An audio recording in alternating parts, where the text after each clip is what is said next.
everyone, welcome back. Today I am going to present to you my stunning Laelia purpurata variety vincolor and share to you some cultural tips that will help you successfully grow and bloom this orchid. Laelia purpurata is a unifoliate, sympodial, epiphyte orchid species. Laelia purpurata is native to Santa Catarina in southern Brazil, where it is so admired that it is the state flower of Santa Catarina. It is extremely popular with local Brazilian orchid growers. Rare clones are sold at some handsome prices for thousands of dollars. Whole orchid shows are dedicated to Laelia purpurata, and with its many color forms, it is a collector's dream. The large flowered species Laelia purpurata is, without a doubt, one of the finest orchids in my collection. In addition to its large showy flowers, it has one of the widest ranges of color forms.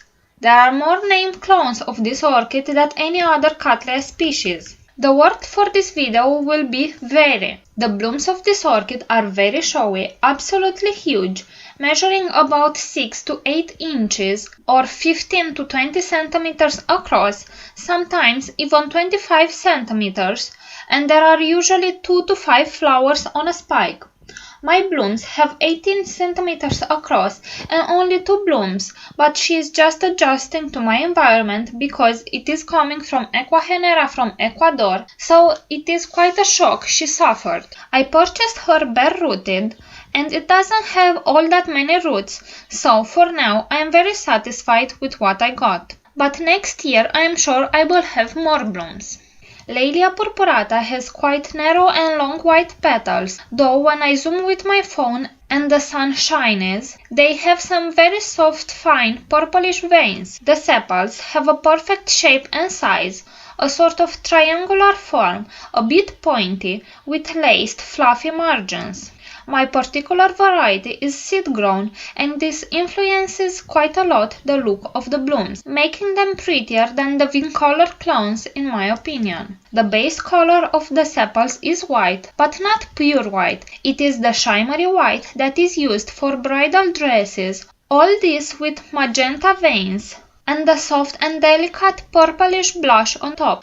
I find very hard to describe their true beauty, and I feel that anything that I could say right now is just nothing in comparison with the art and magic that its parents created with those seeds. So just look and judge by yourself. The dark saturated vibrant violet base color on the lip is of a brilliant royal purple, graceful mixed with tones of red. On the tip of the lip there is a splash of light pink, making the perfect spot for a pollinator to land. The dark violet veins on the lip continues inside the throat to the yellow column, looking exactly like a map that lures the pollinators inside to collect its pollen. The striking dark purple lip makes a gorgeous contrast with the rest of the bloom.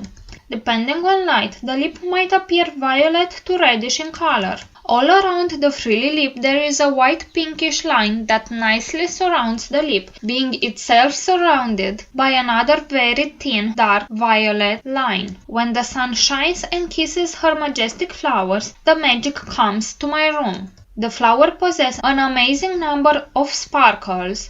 The fact that it's seed grown and it's coming from high quality parents really shows. These orchid clones smell a bit spicy, but not for me. This beauty is smelling like pure freesias, very floral and warm scent, which is more powerful in the morning time and almost gone in the evening and night. This orchid is competing for my most beautiful fragrant orchid with my Maikai spotted star. I need them side by side to decide, though I don't think I really want to do that. The flowers can last from 2 up to 4 weeks depending on temperature and humidity. Because of its floriferous and beautiful colored flowers, I feel that no orchid collection should be without it. Back into 1940s, Laelia purpurata was the most common orchid used as a cut flower for weddings, especially for bridal bouquets. Laelia purpurata has the same cultural needs as the other large flowered Cattleya species. It loves to receive bright sun, let's say anywhere between 2,500 to 4,500 foot candles, air movement, and the a temperature between 60 Fahrenheit or 16 Celsius at night and 85 Fahrenheit or 29 Celsius during the day. This is a unifoliate cattleya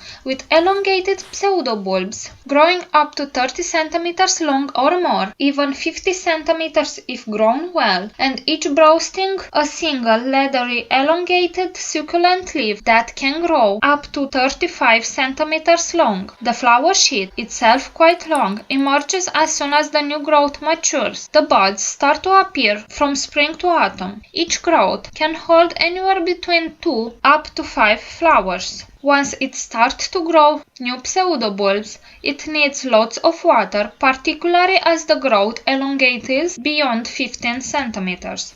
I grow my purpurata in a clay pot in mini clay pebbles that provides the aeration and drainage that cattleyas need and the stability that such a tall orchid must have. The roots are thin and healthy roots are white. When in active growth, they have bright green tips. New growths usually appear at the base of the cane that has just finished flowering and can take about 6 to 8 months to mature. Propagation of this orchid can be done through division. Each division should have at least 3 fully grown pseudobulbs for a fast growth further on.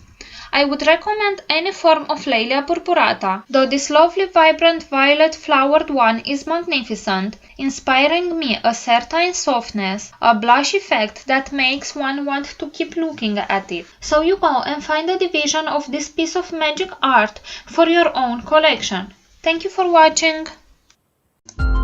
If you have liked this video and you found it useful, hit that like button below and subscribe to my channel because I post new orchid videos every single Monday and Friday. Thank you for watching. Bye bye.